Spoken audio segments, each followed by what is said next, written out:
দর্শক, বসুন্ধরা সিমেন্ট ভোটের সফরে আছেন আমাদের দুই সহকর্মী আশিকুর রহমান শ্রাবণ, তিনি এখন অবস্থান করছেন নওগাঁতে, এবং আরো আছেন সহকর্মী রামিম হাসান। শুরুতে আমাদের সঙ্গে যুক্ত হবেন সহকর্মী শ্রাবণ। শ্রাবণ, আপনি আছেন নওগাঁতে এখন। ভোট নিয়ে এলাকার মানুষের ভাবনা কেমন দেখছেন? সাধারণ মানুষের যারা রয়েছে, যারা মনোনয়ন পেয়েছেন, তাদের কাছে তাদের প্রত্যাশা কি?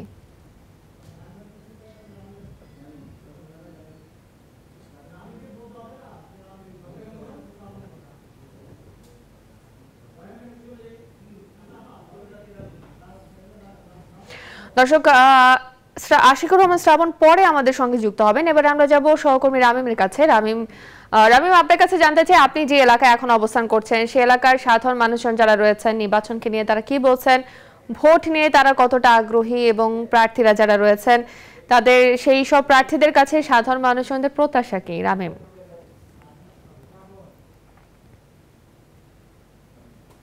অসংখ্য ধন্যবাদ। আমরা রয়েছি ভোটের সফরে, এই মুহূর্তে এসেছি নোয়াখালীতে আমরা বিভিন্ন এলাকার যে মানুষজন রয়েছেন তাদের কথাবার্তা জানার জন্য এসেছি। আমরা ভোটকে কেন্দ্র করে তাদের প্রত্যাশা এবং ভোটকে কেন্দ্র করে যেই পরিস্থিতির যে পরিবর্তন সেসব বিষয়ে আপনাদের দেখানোর জন্য এখানে আমরা, যেহেতু সময় কম, একেবারে সরাসরি এখানকার সাধারণ মানুষের কাছে চলে যাই, ভোটারদের কাছে চলে যাই, তাদের কাছে জানতে চাই।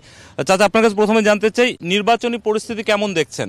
গত 4-5 দিন আগের পরিস্থিতি এবং এখনকার পরিস্থিতি, যেহেতু মনোনয়নপত্র দেওয়া শুরু হয়েছে, মনোনয়নপত্র জমা দেওয়া শুরু হয়েছে, কি অবস্থা? ভোটের আনন্দ এখন সরাসরি নোয়াখালীর মানুষ খুব আনন্দিত যে আমাদের এখানে ভোট হইতেছে বা ভোট হবে আগামী দিনে।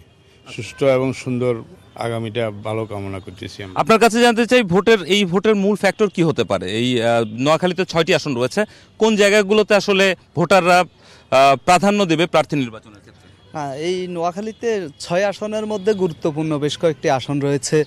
আপনি জানেন নোয়াখালী 5 আসন অত্যন্ত হেভিওয়েট প্রার্থী আওয়ামী লীগের সাধারণ সম্পাদক ওবায়দুল কাদের এবং ব্যারিস্টার মওদুদ বিএনপি স্থায়ী কমিটির সদস্য, সেখানে অত্যন্ত প্রতিদ্বন্দ্বিতাপূর্ণ নির্বাচন হবে।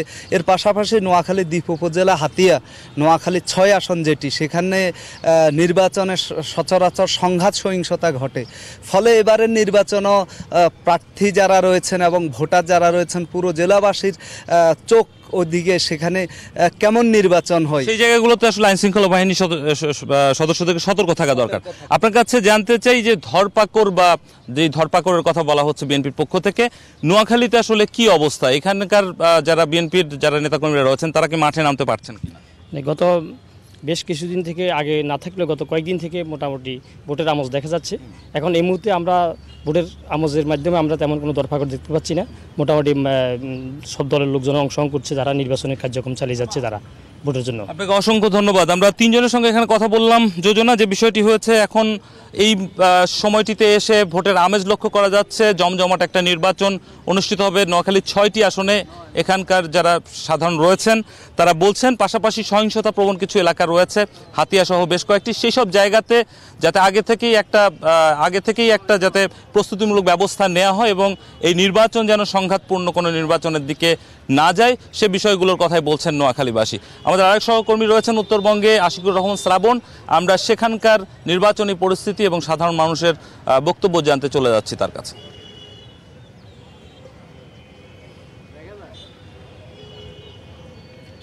আমি আপনাকে ধন্যবাদ জানাচ্ছি। আমরা এখন আছি নওগাঁ, এই উত্তরবঙ্গের অনেক বড় একটি জেলা, এবং এখানে ধান এবং চাল উৎপাদনে তারা আসলে অনেক গুরুত্বপূর্ণ ভূমিকা পালন করে, এবং সেই জেলার মানুষের নির্বাচন ভাবনা নিয়ে অনেক রকম চিন্তাভাবনা আছে। এখানে মাদকের আগ্রাসন আছে, এখানে ধান এবং চালের দাম কম, এটি একটি অভিযোগ আছে। রাস্তাঘাট খুব একটা বড় প্রশস্ত নয়, সেই ব্যাপারটি নিয়েও তারা কথা বলছেন। আমরা স্থানীয়দের সাথে খুবই সংক্ষেপে কথা বলতে চাই।